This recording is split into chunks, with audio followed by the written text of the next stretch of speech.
Assalamualaikum warahmatullahi wabarakatuh. Alhamdulillah, alhamdulillah wa kafa wassalatu wassalamu ala rasulil mustafa amma ba'd. Raditu billahi rabba wa bil islam dina wa bi Muhammadin nabiyyan wa rasula. Wa qala Allah ta'ala fi kitabil karim, a'udzu billahi minasyaitonir rajim. Bismillahir rahmanir rahim. Wa nafsin wa ma sawwaha wa alhamaha fujuraha wa taqwaha. Qad aflaha man zakkaha wa qad khaba man dassaha. Surah Asy-Syams ayat 7 sampai ayat 10. Ma'asyiral muslimin, jamaah salat zuhur yang dirahmati Allah. Dalam surah Asy-Syams ayat 7 sampai ayat 10 ini menggambarkan tentang sifat manusia. Pembahasan kita adalah tentang sifat manusia. Bagaimana sifat dan manusia menurut Al-Quran dan apa yang harus kita lakukan. Alhamdulillah, kita bersyukur kepada Allah Subhanahu wa taala. Hari ini adalah 1 Sya'ban, yang berarti 1 bulan lagi kita akan memasuki bulan Ramadan. Agar kita bisa meraih Ramadan yang sempurna, Sya'ban yang menggembirakan, maka kita harus tahu tentang karakter diri kita, sifat diri kita. Seorang yang mengetahui sifatnya, maka dia akan mengetahui bagaimana cara berbuatnya. Seperti ketika kita ingin mengetahui Allah, maka tahulah tentang sifat-sifat Allah, nama-nama Allah serta sifat-sifat Allah. Ar-Rahman, Ar-Rahim, Al-Malik, Al-Quddus, tentang sifat-sifat Allah Subhanahu wa taala. Al-Awwal wal Akhir, macam-macam sifat Allah Subhanahu wa taala, dia yang pertama, dia yang terakhir. Ketika kita mengetahui tentang sifat Allah, kita tahu bagaimana kita beribadah kepada Allah Subhanahu wa taala. Ketika kita tahu tentang sifat manusia, kita tahu bagaimana kita sebagai manusia harus bersikap. Maka dalam surah Asy-Syams ayat 7 sampai ayat 10 ini menyerangkan tentang sifat manusia. Wa nafsi wa ma sawwaha. Demi nafs. Makna manusia, kalimat manusia dalam Al-Quran disebutkan dalam beberapa bentuk. Yang pertama disebut manusia itu dengan al-insan. Kenapa disebut manusia itu dengan al-insan? Karena manusia itu adalah sifat yang suka pelupa. Lupa dia belum sholat, lupa dia belum macam-macam, lupa dia belum sedekah, semua lupa. Yang tak lupa dia itu, di mana hutangnya, itu tak lupa. Yang lain dia banyak lupa. Kalau hutang sering lupa, piutang yang tak lupa. Kemudian yang kedua, manusia itu disebut juga dengan an-nas. Qul a'udzu birabbin nas. Nas ini adalah sifat manusia sebagai makhluk. Dan yang ketiga, manusia disebut juga dengan nafs. Wa nafs. Kenapa disebut nafs? Karena disinilah ujian bagi manusia. Manusia itu adalah tempat ujian oleh Allah Subhanahu wa taala. Maka nafs itu pun dibagi dalam Al-Quran itu 3 bahagian. Ada nafsul lawwamah, ada nafs ammaratun bisu', ada nafsul mutmainnah. Ada nafs yang sudah nafsul lawwamah, suka melakukan keburukan. Ammaratun bisu', selalu mengajak kepada keburukan. Dan nafsul mutmainnah, yaitu jiwa yang tenang, sifat yang tenang, manusia yang tenang, yang Allah puji dia. Ya ayyatuhan nafsul mutmainnah, irji'i ila rabbiki radiyatan mardiyah. Wahai jiwa yang tenang, kembalilah engkau kepada Tuhanmu yang engkau ridha kepadanya dan dia pun ridha kepadamu. Ma'asyiral muslimin, jamaah salat zuhur yang dirahmati Allah. Tentang sifat manusia ini dalam surah Asy-Syams Allah sebutkan ada 2 sifat manusia. Wa nafsi wa ma sawwaha. Demi jiwa manusia, demi diri manusia. Wa alhamaha fujuraha wa taqwaha. Ada 2 sifat manusia itu. Pertama yang disebut dengan sifat takwa, sifat kebaikan, sifat kemuliaan, sifat yang senantiasa membuat kasih sayang dan rahmat dari Allah Subhanahu wa taala. Dan yang kedua disebut dengan sifat fujur, wa alhamaha fujuraha wa taqwaha. Allah mulai dulu dengan kalimat fujur, wa alhamaha fujuraha wa taqwaha. Fujur dulu. Kenapa fujur dulu? Karena kecenderungan manusia adalah sifat fujur, sifat hasad, sifat iri, sifat dengki, sifat jahat. Maka karakter manusia pada awalnya adalah sifat-sifat jahat. Dengan rahmat dan kasih sayang Allah lah akhirnya manusia berubah menjadi baik. Sifat manusia itu la'ammaratun bisu', senantiasa mengajak kepada keburukan. Tetapi dengan kasih sayang dan rahmat dari Allah, maka manusia menjadi orang-orang baik. Maka ma'asyiral muslimin, jamaah salat zuhur yang dirahmati Allah, sifat takwa tadi akan didapat dengan apa? Dengan pensucian diri. Inilah yang disebut dengan tazkiyatun nafs, yaitu bagaimana mensucikan dirinya. Qad aflaha man zakkaha. Beruntunglah orang yang senantiasa mensucikan dirinya, akhirnya dia memiliki sifat takwa. Wa qad khaba man dassaha. Tetapi sebaliknya, bahwa sesungguhnya orang-orang yang jahat, yang punya sifat-sifat jahat, kenapa mereka sifat-sifat jahat? Merugilah kata Allah. Wa qad khaba man dassaha. Maka merugilah orang-orang yang senantiasa melakukan mengotori dirinya. Jadi ma'asyiral muslimin yang dirahmati Allah, sifat mensucikan diri akan melahirkan ketakwaan, kemenangan. Al-falah. Qad aflaha man zakka. Beruntunglah. Maka siapa orang yang beruntung ini? Apakah orang yang beruntung ini adalah orang yang perdagangannya sukses? Ya belum tentu. Fir'aun, Qarun, orang yang sukses untung besar, tetapi dia termasuk orang yang merugi.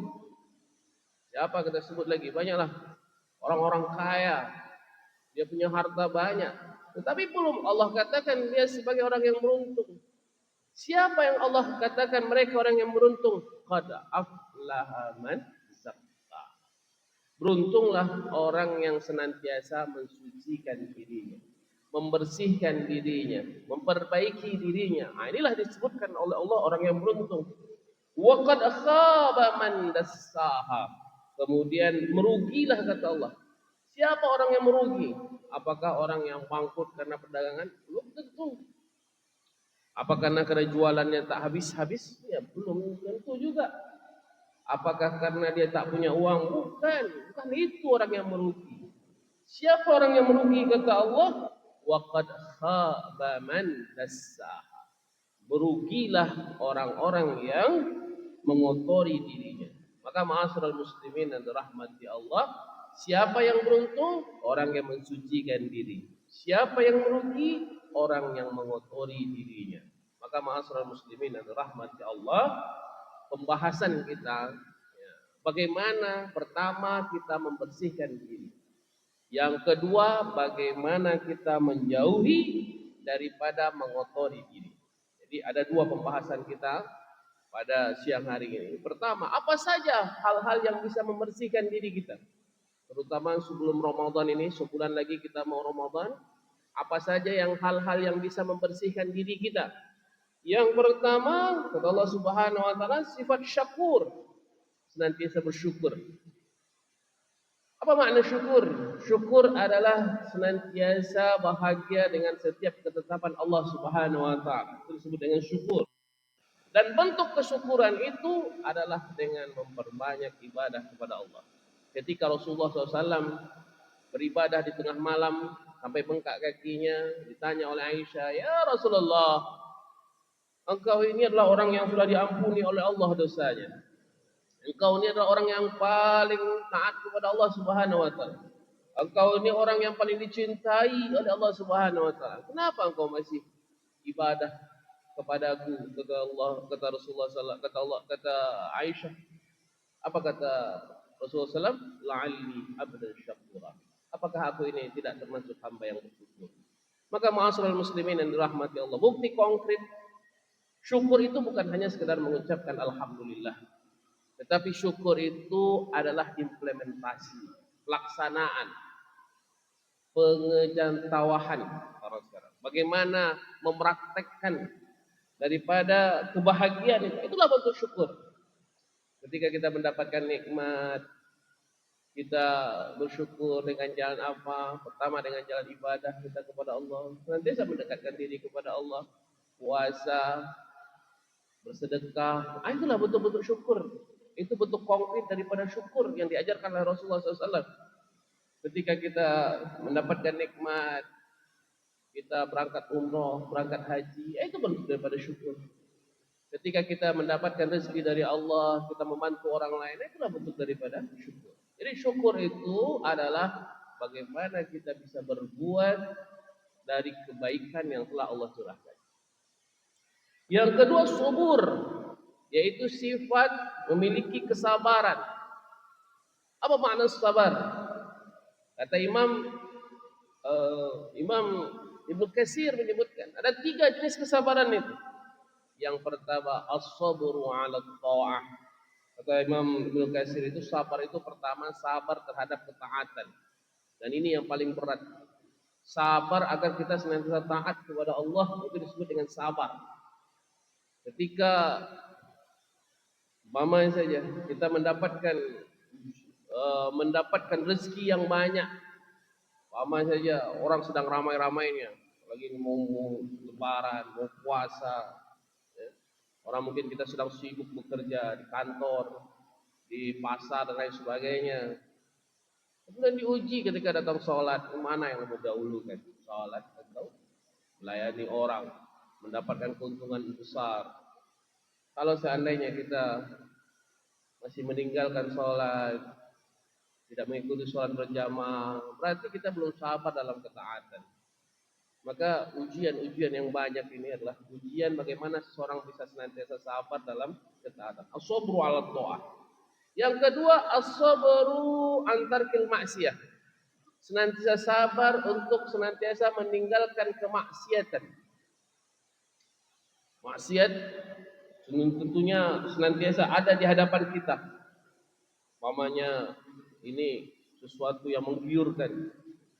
Ada tawaran besar atau umpamanya lah yang sering terjadi di dalam diri Rasulullah SAW, perdagangan besar.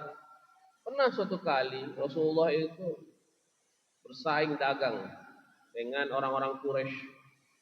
Orang Quraisy ketika itu dia menurunkan harga sehingga jualan Rasulullah SAW nggak laku. Tapi Rasulullah biarkan sehingga ketika itu habis semua dagangan Quraisy, yang tinggal cuma dagangan Rasulullah SAW.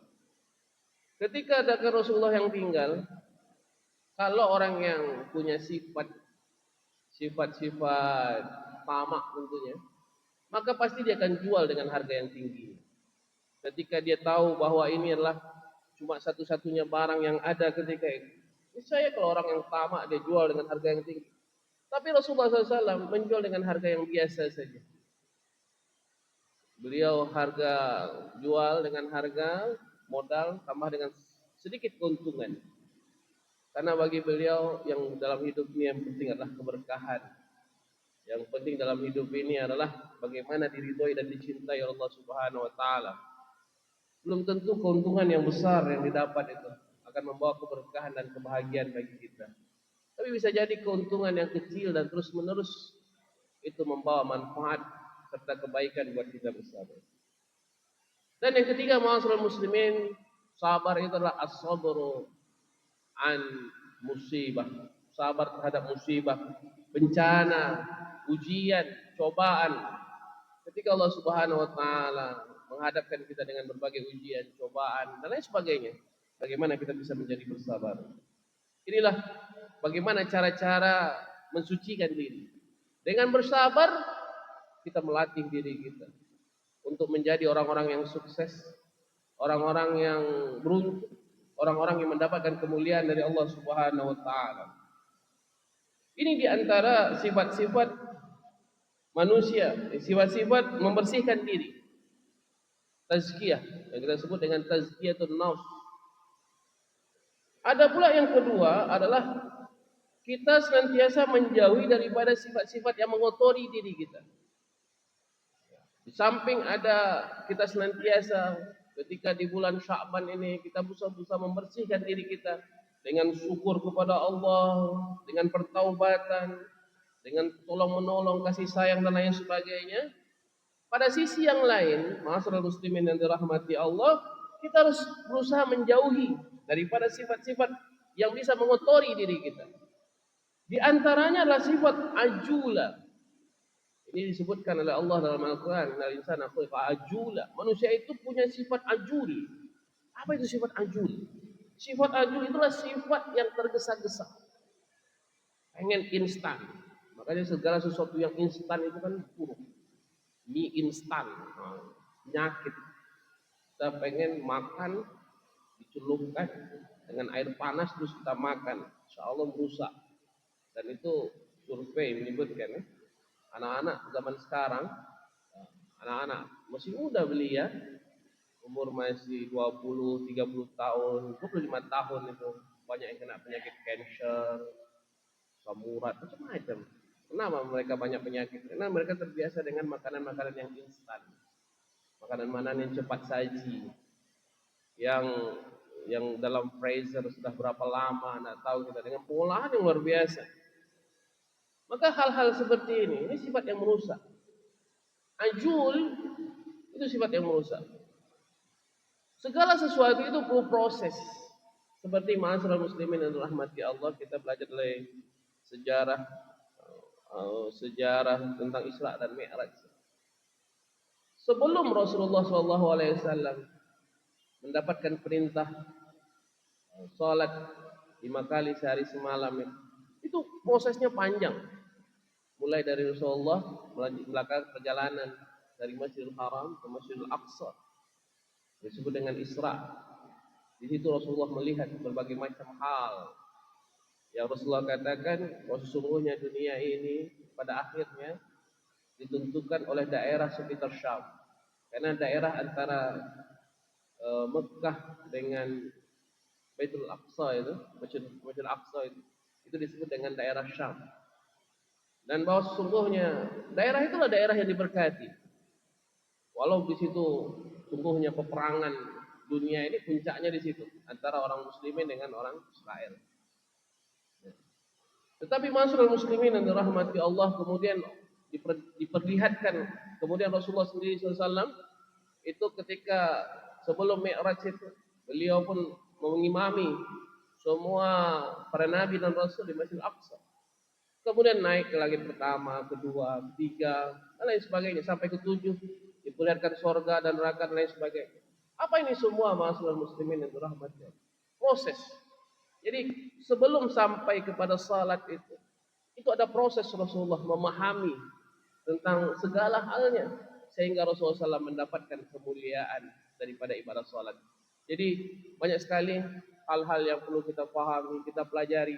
Kita tidak tergesa-gesa di dalam memahami, karena tergesa-gesa itulah sifatnya para syaitan. Al-ajalatu minasyaitan. Sifat tergesa-gesa adalah perbuatannya syaitan.